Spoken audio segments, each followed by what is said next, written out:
Somebody has great timing. All right. Happy, what's today? Is today Monday? I feel like it's Wednesday already, but I guess it's happy Monday, everyone. Welcome to Evolving with Uncle D. And that's me, Uncle D. And I say myself involving because that's what we're doing. We're here to talk and to evolve and to learn and to grow. Um, and in order to do that, we just have to open up our minds, be willing to hear. I think that's why we have two ears, two to hear and one to talk. We should listen more than we speak. And so I've been pretty quiet most of my life. Even though I've written some books, I've kind of sat back in the background. But I think now it's time for me to just share whatever I have, and hopefully you can share some more with me. Welcome everyone. I hope you come and join us here on Evolving with Uncle D. You can follow us on YouTube. Go to our YouTube page, share, like our page. I'm telling you, it's been some great stuff. Oh my goodness, the conversations have been incredible. Look us up on YouTube. Follow us um, on our social media pages, and we're going to get started in just a minute. We're going to give a little time for people to come and join us because today I need to continue the conversation around a post that I did last Thursday. The title of it was The Politics of Religion, and that's what I'm all about. I've been dealing with the politics of religion for 30 years now. I've written two books that dealt with it. And this particular post focused on the Council of Nicaea in 325 AD, and the responses to that has been, oh, wow. I think on one platform there were close to 165,000 views, close to 3,000 shares. Um, I've gotten all a mixed reaction. The vast majority of the responses have been great, though, and have been positive. And I want to share. I want to thank you all for that. But for those who even disagree, I respect everyone who disagree without getting angry and mad and calling names and all those types of things. There's no need for that. I mean, I never ever say that I have absolute truth. Never. I mean, I don't even have a kernel of it when you look at the vastness of what truth is. I don't know if any of us do. I just know that we can all it's easier to point out what's not true than it is what's true sometimes. And so that's what I've been doing. So we're going to talk today, continue with our conversation about the Council of Nicaea. And I want to share with you some of the conversations that points that have been made. And in fact, I should have, Kim, and maybe next time I will do this. The actual post, I should already have it up, and we can share it, and then we can go into it. So I'll remember to do that the next time. But what I do have is I have the text in which which I mentioned, and I'm going to read it again. I think it'll be good to read it before I even get into it. It's only, the post I did is only 90 seconds, and so it won't take long. Uh, Okay, are you talking to me? Do you want me to bring you in? No. Okay, so you don't want me to? Okay, you told me to hold tight. Let me see what we got. We're going to be joining with you. What's happening, everyone? I see you coming in on TikTok. You don't stop, rock to the beat. We have those of you all that are on some of the other platforms. Thank you. Let's see what we have. Okay, thank you. Okay, so we're going to drop the link to the post from Thursday in the link so you can go back and watch it. So I won't read the whole thing, but there are certain parts of it that I have to read because I think people get caught up in emotion so much that they hear certain things that I don't say, and I guess they get distracted from what my main point was. But we were talking about the Council of Nicaea, 325 AD, and what I opened up with in the first sentence, I think, threw everybody. It says that the Christianity most people practice today did not start until over 300 years after the death of Jesus. So I'm just going to stop right there. It says that the Christianity that most people practice today, which will suggest that there was something else that existed before what most people practice today even existed. And that's what threw most people. Most people was trying to say that I was trying to say that there was no Christian, there was no religion before that. Oh, no, no, no, no. You're making up stuff, you know, and I'm very clear on it. Constantine, Constantine, who was the emperor of Rome from 306 to 337 AD, he convened a meeting to bring all the Christian religions under his rule. And so that's politics. Now, no matter whether he did it for religious purposes or whatever, that's a political act. He brought these people in. There were so many different versions that were going on because we have to remember no major religion has ever come out of Europe. Let me repeat that. No major religion has ever come out of Europe. It's always come out of Asia or Africa or someplace else, but it's never come out of Europe. But all of a sudden, Europe is now the center of religious thought. Well, that didn't happen by accident. There were many political acts that took place, and one of which was Constantine, some 300 years after the death of Jesus. And he brought on these 1,800 bishops. And I had said, and I think another thing that threw a lot of people off was when I said that there were no bishops from Africa or from Asia, except for one bishop from Persia. Now, perhaps I could have clarified that a little bit more. I should have said that there were no indigenous people from Asia and Africa at that place, because you have to understand at that time Greece had colonized Egypt. Egypt has been colonized ever since. It wasn't until 1952 that Gamal Abdul Nasser, when he came to power, he was the first indigenous Egyptian and African to be in power in over 2,000 years.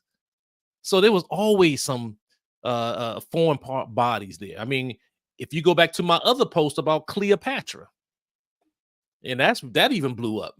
But many people were accurate when they were saying, as I didn't say this was the case, that Cleopatra was Greek. I just said that she had color. People blew up on that. They did not like that at all. And so Greece had colonized Egypt, and much of North Africa had been colonized by people who were not the indigenous people. And when they were there, they gave themselves titles. And some of those titles were bishops. And it was those bishops that went into Rome, or really what was the Council of Nicaea in Turkey, that developed this aspect of the bishop. So I'm very clear on that part. But I mean, people really, really lost their minds. I'm going to read you a couple of statements that some people mentioned. There's one person that goes by the name of Obama_mapping. That's their title. They said their response was, "What? This is completely false. There were hundreds of people from North Africa, the Levant and the pardon me if I mispronounce some of these. Anatolia present such as Saint Nicholas."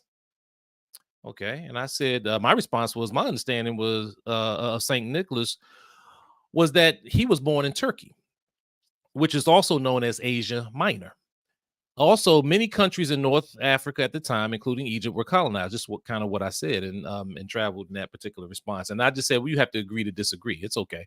But my information and research came from there. And just to let people know, most of what I was reporting was research that I did actually in the 1990s when I was a member of the African Methodist Episcopal Zion Church. And I stood up at a church conference coming fresh out of college to protest the lack of, I guess, action by the church to speak to social issues that were going on in the world. I didn't hear us speaking out about homelessness and racism and the whole militarism. At that time it was around 1991 when the United States entered into the Iraqi war, unjustly, as they did with many wars. The church was silent. We would go. I hear the praise teams preaching, singing and clapping, but all I would hear is silence, because I didn't hear speaking to these issues. So I stood up and said that, how can we come here every week and every conference and have these meetings and we don't talk about these things. But I was challenged, and I always love to lift up the late Bishop J. Clinton Hogarth of the AME Zion Church, who thanked me for having the courage to speak up. But then he said, I'm going to ask you a question. What are you going to do about it? I was like, ooh, man. And so I continued organizing. I was an organizer with the students at the time, but I also started writing and doing research. And so most of what you're seeing now is that research. And so when we talk about uh, the Council of Nicaea, there were three people in particular that I quoted in my book at that time, where I got that information from. And one was a book that my both my father and my uncle were ministers. They're brothers. And Reverend Lacey, the late Reverend Lacey Walker, gave me a book. And I want to find the name of it. It's going to pop right up in a minute. But this is a book that it's a 2-volume set. Thing is huge. So you're going, it's more of I call it more of an encyclopedia than it is a book. But the book was called, here it is. Wait a minute. Oh, Professor. Oh, no. It was Kenneth Scott Lederette, The History of Christianity, beginnings to 1500, Volume 1. It was published by New York and London Harper Row Press, and you can go. I think I took it from page 154. Some information that they had there, but I also had another book. It was called. It was a book by Professor Hilton Hotima. It was a foreword, and in the foreword, it was called "The History of the First Council of Nice, a World's Christian Convention," and the book is by Dean Dudley. Okay, it was booked by Dean Dudley, and so I had that information, and then of course, one of DC's owns, or at least I know he's in DC now, Professor Anthony T. Browder, in his book From the Browder Files, also discussed the Council of Nicaea. So I didn't just, some people said I'm just making this stuff up, and what I'm discovering is that there's certain things that you can talk about, but when you touch religion, when you speak against the holy names of Christianity, people put on a serious defense. And in one person, I don't even know how and why they said this. Somebody named Laki Madluli says, you confuse people and leave them with no solution. What's the I'm just letting you know about history. What else am I supposed to do? Am I supposed to just ignore the fact that this conference took place and that this was a situation where Constantine had certain political objectives and created it? And the reason why I'm upset about it was because I grew up in the AME Zion Church. Every Sunday we did the Apostles' Creed. I believe in the Father, the Son, and the Holy Spirit, and we said it every Sunday. It was religious, no pun intended, or maybe pun intended. We said it all the time, but no one ever explained to me this history. And that's why I put at the end of that video the quote by the great Stevie Wonder, that if you believe in things that you don't understand, then you'll suffer. Superstition ain't the way. And so he went on and said, this guy, Laki Maluli, after he said that I confuse people and leave them with no solution, he said, let me tell you straight. I am not ashamed of the gospel of Jesus Christ, because it is the power of God unto salvation to all who believe. Okay. What does that have to do with the Council of Nicaea? I didn't challenge your belief. I didn't challenge and say anything about your, what you believe.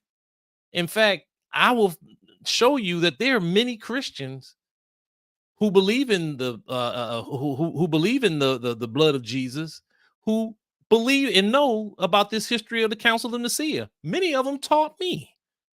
I didn't just come out of I didn't just wake up one day and just come up with this information. I studied with other ministers. I know what they have on their bookshelves for years. They allowed me to be in the room with them because I was a researcher. I was one that just didn't accept things. And many ministers, let me tell you one thing about many ministers. They go through these schools, many of these theological schools, and they do some serious study about stuff that you may not ever know about. The teachers question them. Um, and many times, some of them may continue along that lines as they go, but as they start to become a pastor, some realize that if I really start teaching some of this stuff, I may not have my church because it's not what people are used to hearing. And to me, I have so much more respect for those ministers, um, like and the late Albert Cleage of the Shrine of the Black Madonna out of that wonderful church, and Reverend Ishak Musa Barashango, who I've studied their work so much, but even for the great Reverend Dr. Martin Luther King. Um, Many people may not know, but Dr. King, he was a genius. I mean, I think he graduated from college at a real early age, maybe 16, 17 years old. He was in theology school, I think, by the time he was 19. But he wrote a paper. I want you to hear this very clearly. This really impacted me back in the 90s, and I never forgot this. Um, Okay, he also went to a communist farm. I'm not sure. I may have missed some of that point. So I'll come back to that comment. Um, Charles, I see you on there. I'll see if I can come back. Charlie, I'll see what I come back with that. But Reverend Dr. Martin Luther King Jr. wrote a paper in divinity school, and listen to the title of this: "The Influence of the Mystery Religions on Christianity." I could just stop there.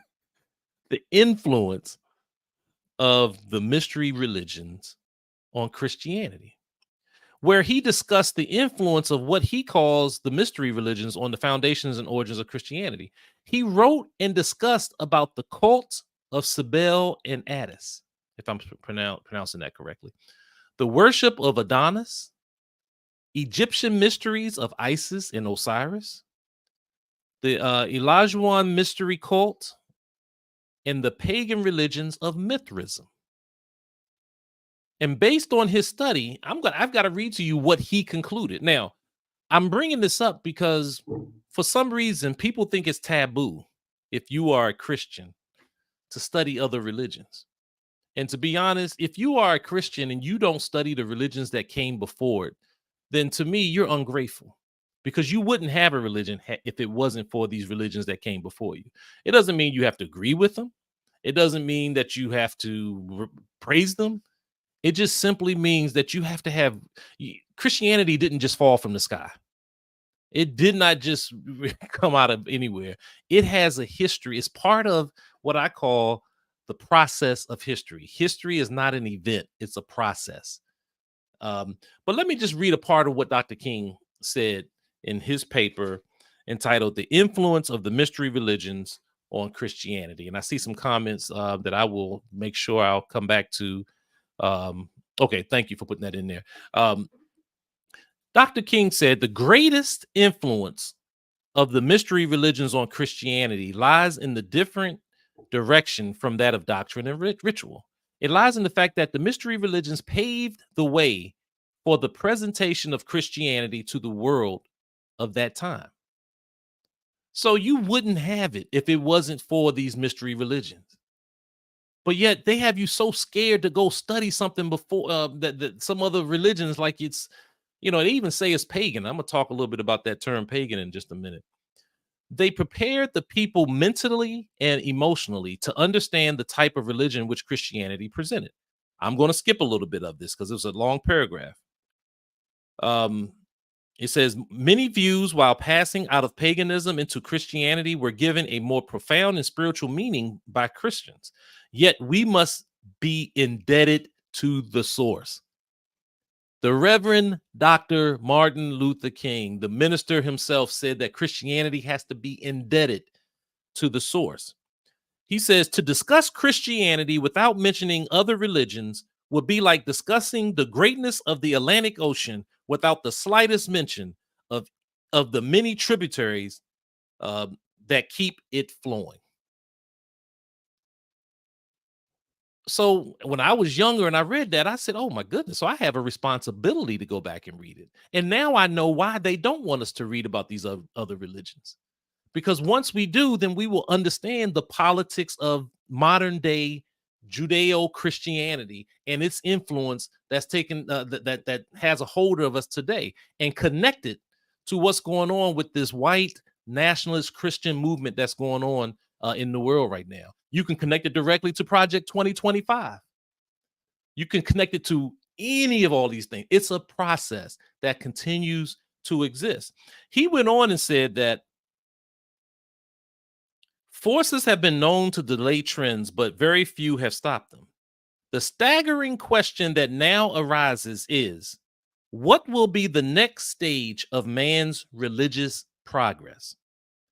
Is Christianity the crowning achievement in the development of religious thought, or will there be another religion more advanced? Whoa. Now that is heavy. How many ministers are talking like that?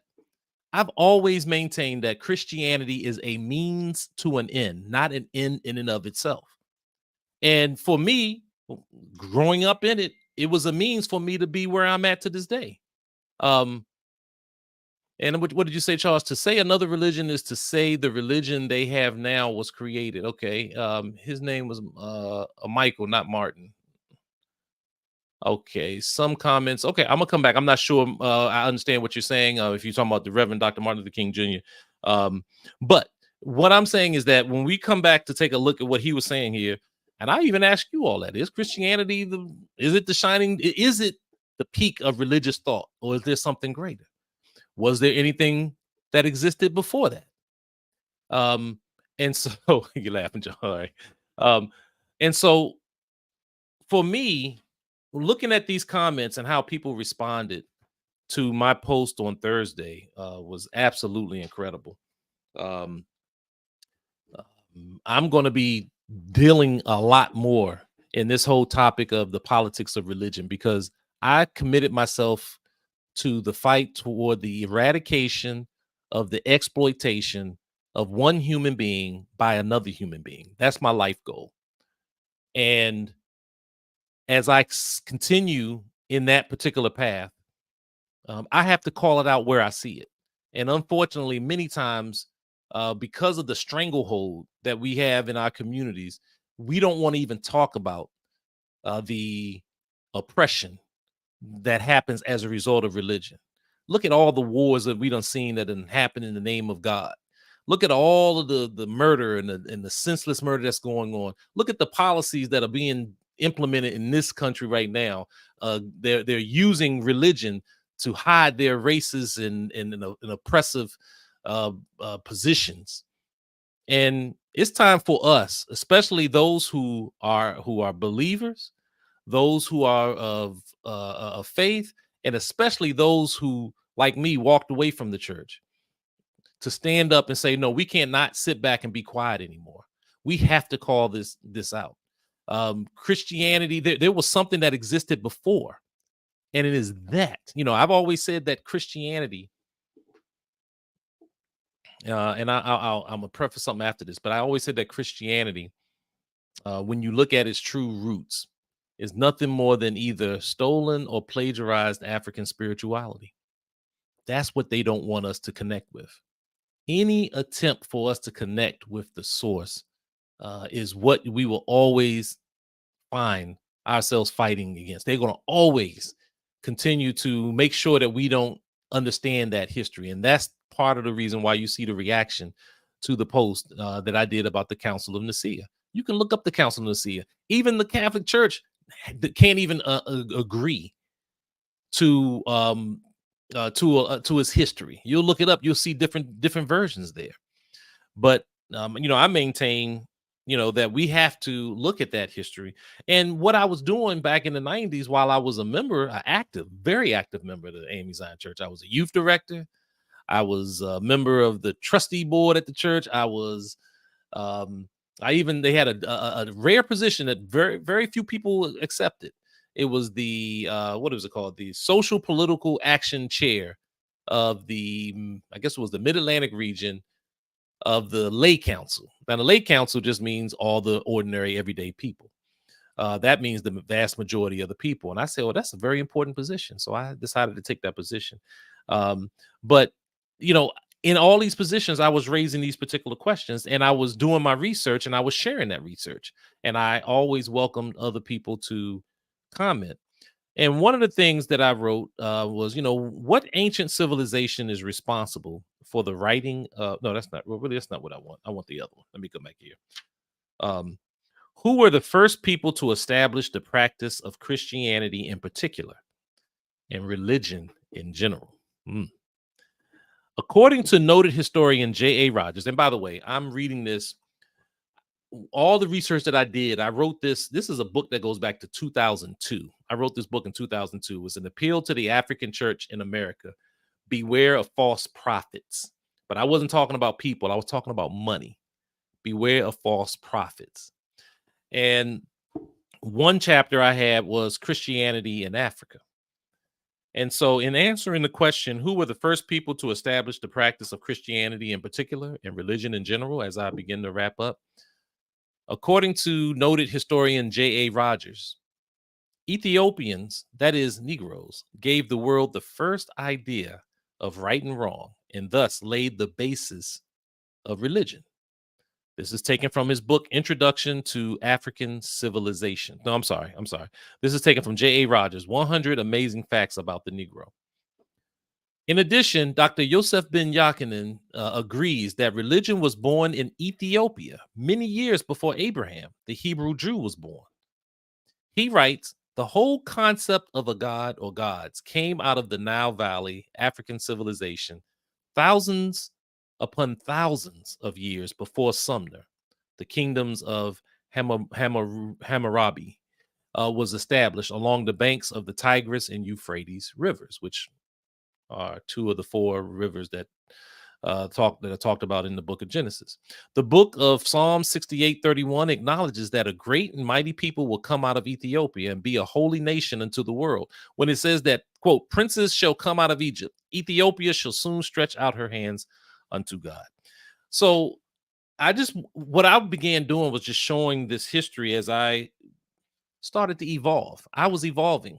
I started off, as many people did, with just basic information that was just given to me. But I learned the art of critical thinking. And part of my many things that I do in my posts is really to help people to learn the art of critical thinking. Um, when we accept things uncritically and just allow them to go, that's when we get in trouble. And so for many people who have made comments about the post, the the anger and the frustration was amazing. um someone told me I confused people. The entire council was called because of dispute within the Egyptian church. Google it. Well, I do more than Google. I did my research long before there was even an internet. I went to the library. I mean, in my 20s, I spent most of my time in the library studying. My parents were worried because I didn't socialize like that. I was a studier. That's what I did. Um, and hey, that's just what it was. But my research, I'm very confident on my research. I don't put anything out unless I have done my research. I have at least three sources before I go forward with it. And my goal is to tell the truth so that we can dismantle every aspect of exploitation, especially those that are using the guise of religion to do their evil and wicked deeds. And so other than that, I think that's all I'm going to share with you today. I try to keep these to about a half hour. I want to encourage everyone. Again, they call me, I'm Devin Walker, but they call me Uncle D, Uncle Devin. I am a children's artist, but I've been doing that for about 12 years and I've evolved and I've been evolving. And I want to encourage you to go to my YouTube page. This particular video will be housed there where you can listen to it at your discretion. You can go to Evolving with Uncle D on YouTube, subscribe, share, hit the little bell button so that you can be notified when new posts are put up. You can continue to follow us on Uncle Devin Show on all our major platforms. Um, and share with me your questions or concerns. Some of you all have emailed me and or privately chat sent me information that has just been excellent, and you've given me more research to do, especially the one sister from Ghana that was telling me about some wonderful things that I need to look at in the country of Ghana. And I've done some research, especially during around the time of Kwame Nkrumah and 1957 independence and all. But she gave me some other things to take a look at that I think is very, very important. So I plan on touching on that. And other than that, I don't know if I have anything else. You can go to the chat, and you will see the link. If you're on my social media page, go back and look at my post on last Thursday. It's the title of it says "The Politics of Religion," but I'm talking about the Council of Nicaea, um, or sometimes people say the Council of Nice, Nice. But we got some more information coming. I'm going to just, after a while, you just have to, I have to just speak my truth. Um, and I have way more to learn than I have to teach. And I hope that there's something that I can do to help people in along their journey. Um, to be able to ask questions. And as I conclude, I'll just say to the one person that said that I leave people with no solutions.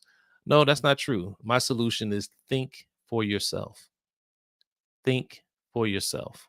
You have that ability. Um, question. It's okay to question. There's nothing. Matter of fact, you will be wrong if you don't question. Um, and not question just to try to find something wrong for a negative purpose, but question just children do it all the time. Why? Why? Why? Why? Why? Why? Why? My good friends out of Oklahoma is a children's music group called the Sugar Free All Stars. They have a song called 99 Questions. And it's a beautiful song about how children was actually all these different questions. But we have to be curious like children. We have to ask these questions, these basic questions. Why? Just why? Why is Christmas every December 25th, but the day Jesus was born is on a different day every year? Why? Why? Why can't did he die on different days? I don't know. Can we just ask the question? So, all right, I'm rambling on now. But again, we hope you continue to follow us. Thank you all who have liked and shared my videos so far. I really appreciate it.